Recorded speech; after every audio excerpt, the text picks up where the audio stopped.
In business, we are taught that scaling up is the only path to success. We treat absolute size as the ultimate finish line. But historical records reveal a recurring pattern.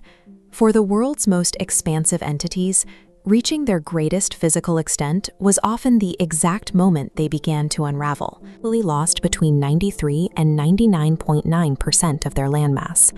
If the most successful examples of hyperexpansion almost always end in a 90% contraction, it forces you to rethink how you allocate your own resources today. You are left with a fundamental choice. Are you optimizing for maximum temporary yield, or are you designing a system for concentrated, generational longevity?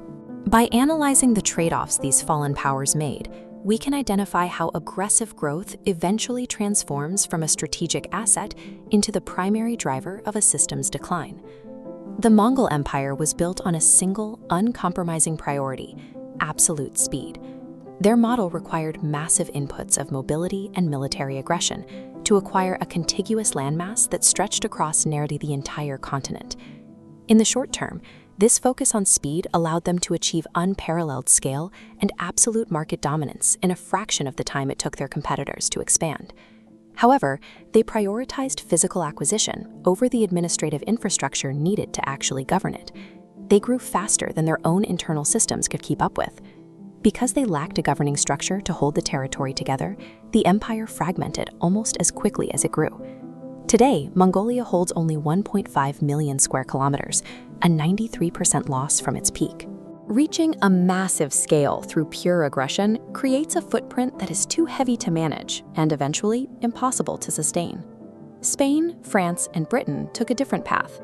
Instead of contiguous land, they established distributed overseas operations designed to extract resources from around the globe. This map illustrates the peak of the British Empire, which brought 35 million square kilometers under its direct control. But distance was a liability. It shows the logistical nightmare of maintaining authority across vast oceans, thousands of miles from central resources. This is the global overhead trap. It occurs when the military and administrative costs of forcing control over distributed assets begin to grow faster than the value being extracted. This graph shows how the ROI eventually flips.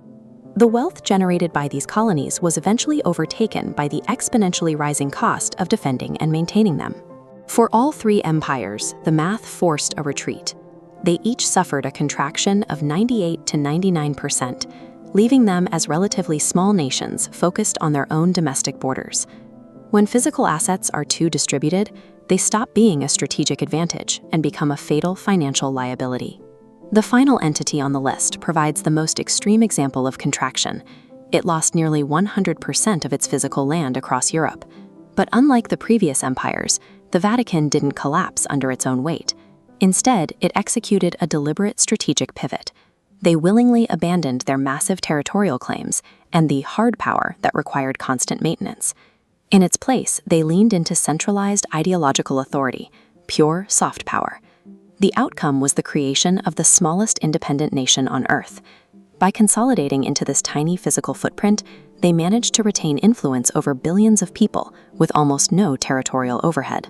Longevity is achieved not by owning the most territory, but by trading a bloated physical footprint for highly concentrated influence and brand loyalty. History shows that infinite growth is impossible. If you are focused solely on aggressive scaling, a 90% contraction is the historical norm. Your next move depends on your primary goal.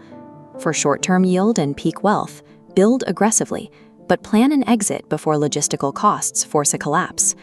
For generational longevity, avoid the overhead trap. Reject any unnecessary expansion that doesn't add to your core strength. To follow the Vatican strategy, you must be willing to trade physical size, like bloated product lines or excess office space, for a highly defensible and influential brand. True power isn't measured by how much territory you temporarily hold.